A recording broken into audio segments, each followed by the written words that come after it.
Tonight, as you probably know, Donald Trump gave his second and final State of the Union address, and I'll tell you something.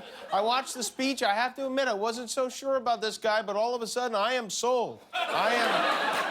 Trump said we must step boldly and bravely into the next chapter of this great American adventure, and that chapter is 11. That's right.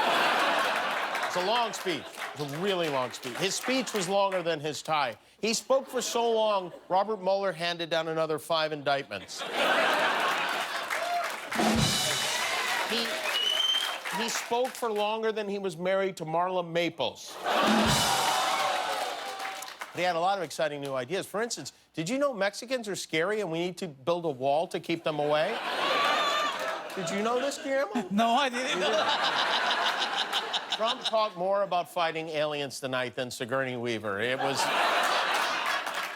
And the Republicans ate it up. You know, without the forced applause breaks, it would have been like 7 minutes long, but there was so much clapping because they know he's going to go home, he's going to watch it back, and he's going to see who was clapping and who was not.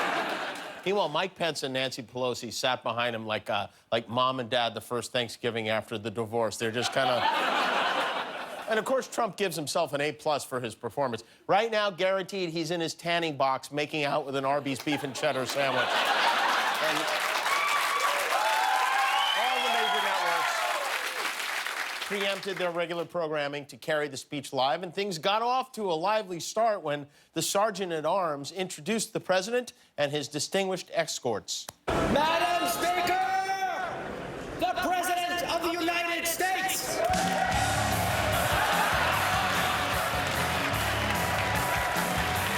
The State of the Union is brought to you by KFC's new Cheeto Chicken Sandwich. KFC, eat like a president. Yeah, there you go. We're flaming hot. That was,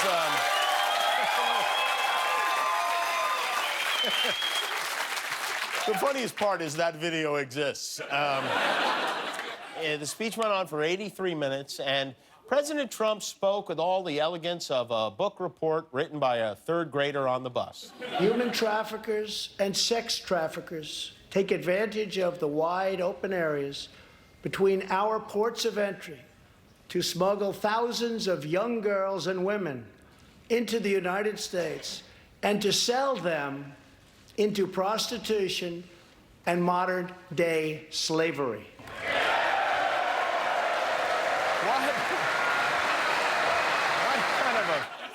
Weird crowd is this? The theme of tonight's address was choosing greatness. He originally was planning to go with Nancy and Chuck, I Think You Suck, but Melania said, maybe that's not a great way to go. But His Majesty listed his achievements over the past 2 years, and whether you agree with what he's done or not, it's hard to argue with the fact that Donald Trump has done more in his first 2 years than any president who only works 2 hours a day ever, and that's for sure.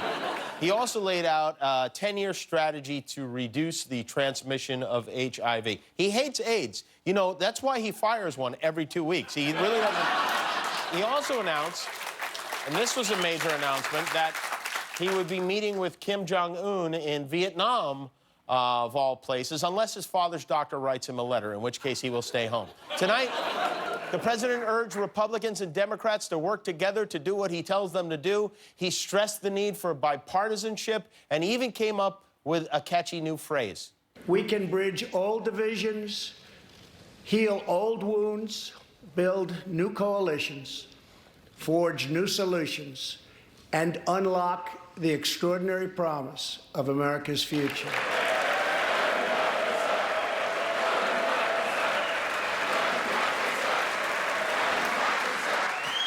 That sounds so good. Yeah, doesn't it? This is a funny moment.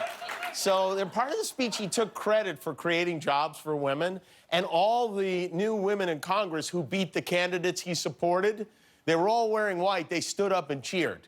No one has benefited more from our thriving economy than women, who have filled 58% of the newly created jobs last year.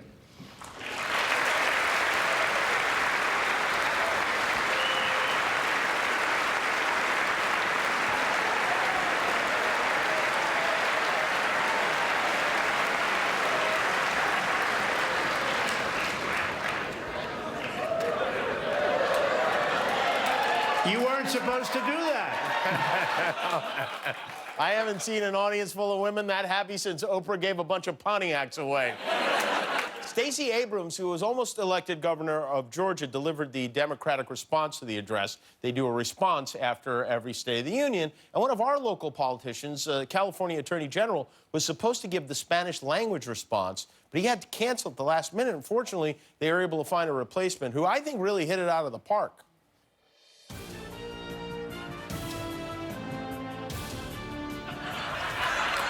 Buenas tardes, Mr. Presidente Trump. Espero que una gallina le picotee su... Buenas noches y gracias.